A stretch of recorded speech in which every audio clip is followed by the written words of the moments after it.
We're going to proceed to our last panel of this South Summit 2017 on this playground stage. And we're going to talk about scaling up. So few make it and so many fail on the journey. Probably this is familiar to many of us. According to Techstars, 70% of startups struggle with scaling, with poor planning seemingly the main reason. What can be done to scale up successfully, and what can we learn from success stories? We all know that more than 50% of startups fail within their first 5 years. But the #1 reason of failing is scaling up too fast, or simply getting scaling wrong. There is no subject more fascinating and relevant for startups than this one. So I'm really looking forward to this exciting discussion, and I'm going to introduce to you the panel. I'm going to give their names and titles. They're going to jump on stage and start sitting around because we have very little time left to go on to the final announcement of winners in a minute in the arena. So they are, we have Joe Haslam, the one and only Joe Haslam from the IE. He's the Executive Director of the Owners Management Program at IE Business School at the end. Then we have David Jimenez, Country Head of Spain at Racing, who is, he's the moderator actually. So he's going to sit here. Sorry, Javier, thank you. Then we have David, we have Darren Westlake, CEO at Crowdcube, Darren. We have the President and CEO at Equipo Económico, Ricardo Martinez. And we have Tomer Michaeli, he is the co-founder and VP Operations at Fundbox. And finally, the partner at Crea Inversión, he's a M&A boutique, Marc Murtra. Thank you so much. Thank you, David. You don't need this, so there you go. David is going to be the moderator. He was not supposed to be the moderator. He was supposed to be a panelist, so bear with him, okay? Because now he's changed hats, and he's going to do an excellent job. Guys, you have the responsibility of being the last ones on this stage, on this summit. So, bon courage. Okay. Thank you very much. Let's start introduce ourselves. I'm the country head of Racing Spain. Racing is a deposit marketplace. We broker 4 billion euros in Europe. We launched our platform late 2013, and I'm taking care of the Spanish business. I'm Marc Murtra, founding partner at Crea Inversión. We are an M&A boutique specialized in helping high-growth companies in their funding processes or helping them find a buyer. Last year we closed about 12 deals. This year we've closed 8. We should close 3 or 4 more before the end of the year.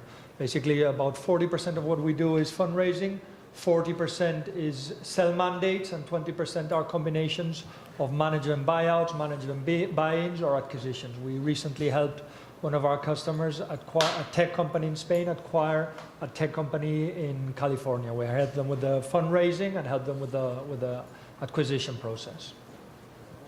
Hi, my name is Tomer Michaeli. I'm a co-founder at Fundbox.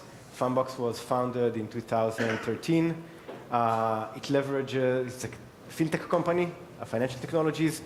We leverage machine learning and big data technologies to underwrite small business credit risk. And through that, we provide short-term small business loans in the United States, in the US market. The company raised to date over $150 million in equity and debt. From investors mostly in the United States, guys like Costa Ventures, Spark Capital, General Catalyst, Bezos Expeditions, and even Ashton Kutcher put some money in. The company has 150 employees, about half of them in our R&D center in Israel, and half of them in our headquarters in San Francisco. Company has tens of millions of dollars in run rate. And you know, I'm an entrepreneur, so I'm doing everything, but I'm the VP of operations of the company. Thank you, David. My name is Ricardo Martinez Rico. I'm the founder of Equipo Económico, which is a professional services company. We were founded almost 11 years ago, so we also began being a startup, and we have been able to grow because of our because of the quality of our professional services and because of the clients we have. We help companies to navigate their difficult legal, regulatory, fiscal, economic, and financial issues. And this is why we are also used to working with startups, with scale-ups, with venture capitalists, in order to help them to do transactions, or in order to help them to seize the opportunities the markets have to offer these companies, always based on this very sound knowledge of the fiscal, legal, and financial framework of this country. Hi, I'm Darren Westlake. I'm the co-founder and CEO of Crowdcube. We are probably the biggest equity crowdfunding platform in the world. We've got our head offices in the UK, but we've also got offices here in Spain too. We help companies raise money to grow and expand. And we've raised money for about 500 companies so far. And we've got about 430,000 registered investors on the platform. Joe? Okay, I'm Joe Haslam. I'm originally from Ireland, born in Ireland, but I've lived in Madrid for the last 12 years. In fact, actually more, 13, maybe even 14 years. I've started or co-founded 6 companies. And going back a long time, I'm kind of at this 20 years, hopefully be at it for 20 more. I sort of, one of the things I do is I spend half my time teaching in IE Business School. My parents were professors, so it's sort of in the family business. I feel odd if I'm not standing in front of rooms of people, you know, telling them what to do. So I am currently with, so I teach about half my time. I teach in the university, I teach executive education, I teach in the MBA program, and I'm also the executive director of the Owner Scale-Up program, which is perhaps one of the first ever programs that was specifically about scale-up. So I'm not interested if you're a startup, you know, don't talk to me until if you haven't grown for 20% for the last 3 years. And what we try and do is have a small amount of people who are trying to do scale-up. I think scale-up is much more interesting than startup. And I think that there needs to be a much more emphasis. Wealth and opportunity and prosperity comes from scale-ups rather than from startups. And I see Tomer nodding, so we have to fight. You know, we can't agree with each other. I think that's. I should probably plug. So I'm a co-founder of 2 companies. One is Hot Hotels. We're a mobile-only hotel booking app. There's AMPP. We do secure document transfers between law firms and embassies and things like that. I have a distillery in Helsinki as well. And then until recently, I was also on the board of Hey Please. We were an app for selling restaurant tickets, but we just sold that to Czech Gourmet. So I'm down to 3 companies now. So might get to see my kids at weekends. Okay, a great panel. I think one of the as Elena said during the presentation, in the first 3 years, 50% of startups fail. Life of a startup doesn't get any easier when you're scaling up. It's a hard business. We have like a very wide range of panelists, so you can give us a little bit of, how was, scaling up your business, how you help other startups to scale up. Joe, you've been, working also in education to help, guys, guiding them to scale up. What are the key ingredients to scale up successfully, if there are any in common? Well, I'll kick off then for the academic side, because I have 15 sessions of material, But we talk about 4 things. We talk about purpose, product, process, and people as being the areas. So, scale-ups have to think about purpose. First of all, why are you scaling up? Not all companies are right for scaling up, so you have to kind of get that right first. Then we talk about product and the way your product needs to change.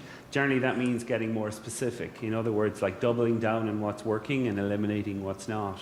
And then we talk about process, which is the idea that, what numbers are you tracking? And generally it requires investing a lot more in IT, so you get more up-to-date reporting and things like that. And then finally people, which is all about getting talent. There are some people who will not come and work for you when you're a small, scrappy company. There's a certain amount of structure and people that they need. But once you get to a certain size, you can then go and attract them. And you try and have some of the very best people in the world. And it's quite surprising how companies that are scaling up on paper very successfully, in other words, they are growing by more than 20% for 3 consecutive years. You ask them very basic questions like their organization's culture, their onboarding process, their HR process, or even what numbers they're tracking, what investment in IT, and what they've stopped doing as opposed to what they've added, and they don't have very good answers to those questions. So I think in a way that even company scaling, there's a lot of work that they could do.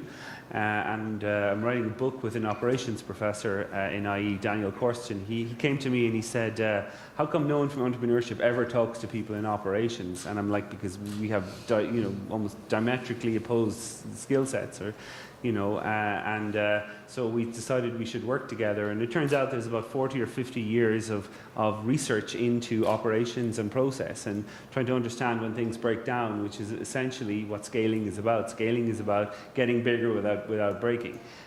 So it's quite interesting. And the other factor that we found really interesting is to look in nature and the laws of nature. In other words, like why buildings don't fall down, why insects get to a certain rate, how people get fat, how cities get big, and all these it's really fascinating to look at these other phenomena and to learn from them. And then, it's in many ways you're better off reading those kind of books about how cancer spreads is absolutely fascinating, in terms of understanding how things grow and not weaken. So in terms of scaling, you're better off reading those kinds of books than reading biographies of Steve Jobs or Richard Branson. We have a different angle. One of the things we find and we see is that a company that is scaling up has to have a very strong financial strategy. The financial strategy has to follow the company strategy. And sometimes when we get companies that are trying to scale up very, very, very quickly, we see that they're either trying to adjust the company strategy to the financial strategy to be able to bring in money or to sell the company for a higher amount. That's the first thing. And the second thing, that it might be pretty obvious, but it is important to state that there is no way you're going to find any professional investor if you do not have a very clear financial strategy, if you do not control your KPIs very, very clearly. And to be able to control those KPIs, to be able to have a financial strategy, an entrepreneur at one stage or another needs to understand exactly what a working capital is, understand what a balance sheet is, and how it all interacts in between the P&L, the cash flow, and the balance sheet. And this is something that people usually don't like. We have found some cases where the company did not need outside cash to grow. So when we got to them and to try to sell the company, the accounting and the financial system was an absolute mess. And until you do not have that ready and clear, there's no way anybody's going to pay you a lot of money, even if it looks really good. I would like to add a fifth P to the fourth you have mentioned, but I can't find the word. I would add an F, because I wanted to refer to the framework, to the country framework, which is also important. Why are these companies based here, or in Berlin, or in Israel, or in Los Angeles? Is that important that these companies have also a business-friendly framework here in Spain where they can evolve and can scale up? A recent very sound document produced by the European Commission by a unit developed to studying scale-ups puts an emphasis on three major points. First of all, the first point is the financial framework. You need a country where there are the financial resources, where there are the institutions, where there are the VCs, which are able to help you to finance your company. And that has dramatically and very positively evolved in our country. That was not the case 5 years ago, but that financial framework has very positively evolved. First issue. The second issue is the legal framework for entrepreneurs. And I want to specifically mention just the issue of the second chance, the second opportunity, the bankruptcy law. In continental Europe, when you fail once, you're finished, And that spirit has to be changed, has also been changed here. so that you have a second opportunity, a third opportunity, like you have in the US, like you have in Anglo-Saxon companies, where entrepreneurs are being put forward so as to try it again, and again. Second issue. And the third one, the fiscal framework, which is always a demand being put forward in that summit. You need a very business-friendly fiscal framework for these type of companies, for their stakeholders, for their shareholders, so that they can evolve. And that has slightly changed here, could be really impressively evolved and improved, so as to make these operations evolve positively. I agree. I mean, I don't presume to, to match the framework that Joe puts. I'm not academic, but I'm more a practical person, and I think that I agree that ecosystem, which is another way of saying framework, is probably extremely important. And without all the right ingredients, or at least most of the right ingredients in ecosystem, it's really hard to scale a company. And these ingredients include investors that provide the capital, the advice, the guidance, even sometimes the partial liquidity for the entrepreneurs to give them want to run for the long run.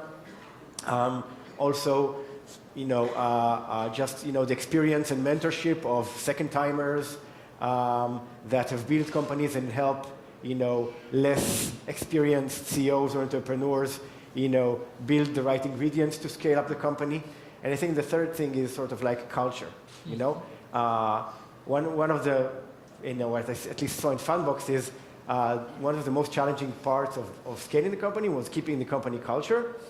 And as long as you're successful in keeping at least the basic ingredients of the company culture, for us, it's things like, we celebrated everything, or, every milestone had its own T-shirt or whatever.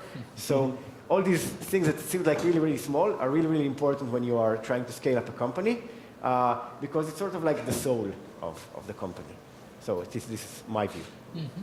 Yeah, I mean, I definitely echo the culture and the people part of scaling is probably the toughest part for us that I've experienced. But I just wanted to kind of flag that what's really important is timing and preparation to scaling, because if you're about to scale, then you need to make sure you're scalable. So you need to really have nailed your business model, really understand your unit economics, and make sure that as you grow and spend money on marketing to grow, for every pound or euro of revenue you get, you're spending less than a pound or euro in costs, right? And that's the real key to be able to scale. Mm-hmm. Yeah, absolutely. I think one of the major problems startups. One, I agree, it's people. How grow from 10 people to 150. How do you make sure the soul of the company stays there, and also is when you're scaling up. I mean, it's, you have to adapt to the new market. It's not like you can replicate and copycat what you have done in one country. You need to adapt, regulations, culture, experience, marketing channels. Everything is, kind of brand new, from one country, but you suddenly, go into a different country, and you have to actually, adapt your model, and you have to be flexible on that. There's two professors in Stanford that they say there's two approaches to do this. One is called the Catholic, and the other is called the Buddhist. And that Catholic is the top-down model, basically one, El Papa at the top, and everything comes down. And then the Buddhist model is they more let people make decisions based on the lowest possible ring. Yeah. And there are some countries, so each country can make an independent decision on what works. And it's a sort of like, it's a sort of a joke kind of thing, but it helps. And, many companies never really figure that out. They never really work out. And you still have companies where they open offices everywhere, prematurely in some cases, rather than, and now you're seeing more companies that they have. I was in Inditex in Arte Show visiting, and there's like a Korean desk and a Japanese desk. They just like bring all the people to the one place, and that's the other way of doing it. So, that issue about how you deal with other people in other countries is another big challenge of scaling. I agree. I mean, I think that, going back to what you said about going to another country, so you probably, some of you heard that Israel has been called the startup nation.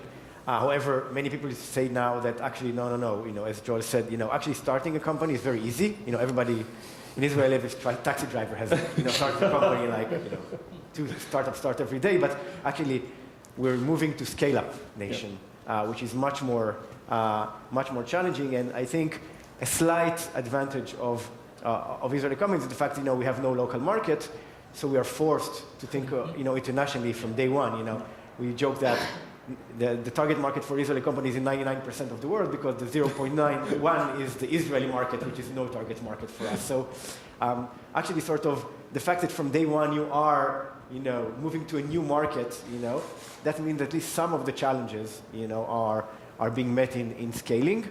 But I think it's just one dimension. I think that still, moving to a new country is a whole set of challenges in scaling, but I think that there are so many other challenges that are sort of, it's just one aspect of a much more complex picture. One of the things we see with the companies we work is the principle of what you cannot count, you cannot control; what you cannot control, you cannot manage. And sometimes when there is a huge growing and scale up, things start losing control. And it's finding the balance of focusing in what is right and scaling up the company, but also being able to count the right things, to know what the hell is going on, and to know where the money is going.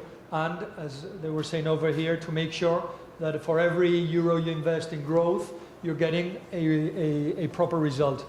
And that you're able to distinguish in what is a real investment, what is the cost of launching a new company, and what is that makes sense from a financial point of view. But I mean, again, sorry, just quickly on that. The operations people would bristle against that. I'm speaking with my co-researcher here, and he talks about this idea that, running lean and taking away means you also take away the fat, and that's often where the growth comes from. And the operations guys would say that you never run completely lean, because then you don't leave. So I see what you're talking about in terms of waste and stuff like that. But in many cases, you're better off to kind of grow by premium pricing and stuff like that, rather than by cost control. Absolutely, no, I'm not in there. They say there are two people in finance. They're revenue driven and cost driven. Yeah. And we are absolutely revenue driven. The important thing is that you need to know what you're doing. That's the only point. When do you need to be cost controlling? I imagine where you're a giant monopoly, and then your business is completely different. Access to financing, again, you all have mentioned that, is a key issue, and from that point of view, my point is that this country has very positively evolved in putting new financial sources available for these type of companies. We some years ago, we were, and we still are, a country very much based on banks, saving banks, and mortgages. Let me say it that way. Yeah. So changing that culture from a real estate-backed mortgage to a business plan is not so easy, but it's happening here. Last figures released have shown that venture capital backed companies have doubled here in this last year in this country. So again, a really difficult framework, that financial framework, compared to other countries, but very positively evolving towards helping scale up companies to grow, being financially healthy. Okay, we're running out of time before Elena stay in and kick us out. Let's give us, final remarks of, if you, what are the key learnings from scaling up your companies, advising them, teaching them how are the most important factors to scale up, what should be focusing. Go ahead. I always say, you know, if I knew the magic formula, I wouldn't have been here. Yeah. But I think the key thing is it's very different for each company. Yeah. And again, if just one take, you know, try to keep your culture. You know, if one tip, that's it. Okay. There's a scaling joke which says, by the time you find out how to run a 100-person company, you're a 200-person company. I think the way I think of it in terms of like startups are about putting out fires, scale-ups are about lighting fires. Startups are about finding where you're strong, scale-ups are about finding where you're weak. There's a whole pile of like, you know, startups can make you famous, but only scale-ups can make you rich. Darren? I guess mine would just be reiterating the timing and particularly with regards to finance as well, making sure that you've planned when you need finance, and you know, the last thing you want to do is be in the middle of growing really, really quickly and run out of money. So, you know, really focusing on that plan for finance in the future. I always try to put an emphasis on the basics. You know, the basics have to be very sound, and we have already mentioned them: people, financing, product, internationalization. So you have to continuously put an emphasis on these very basic points, so growth will come and will evolve by itself. You know? When a company comes to visit us and they say, look, I want to scale my company and we need a big amount of money, of course we need to do our due diligence on them to see if this is possible, because of course we make our money from closings. And the first real question we've learned to make is, does this person know how to prioritize? Because the reality on scaling up, what we see is that the priorities are 478 and you can do 7 things. And this is the sort of the scale. And this is a difficult thing I mean, in theory, everybody understands this, but in practice, all these issues are very, very difficult. So the one thing we check, or the first thing, is to prioritize. If the person is very dispersed, doubting about things, we normally walk away gently. Mm-hmm. Okay, we're finishing. Thank you for staying. The last panel of the playground stage. Yeah. Bit of Let me applause. come here close to you so I don't kick you out. Because I want to say thank you to David Jimenez from Racing, and all the panel, for the responsibility, the challenge, and of being the last ones, the last guests on this playground stage of this South Summit 2017. Mm-hmm. Yes, my friends, all good things come to an end. The weekend begins now. Bad things as well, for that matter. So cheer up, because the good news is we're coming back next year. Right. So for the moment, in the meantime, I hope that you will keep up with all the good work that we've done through these couple of days and today here at South Summit.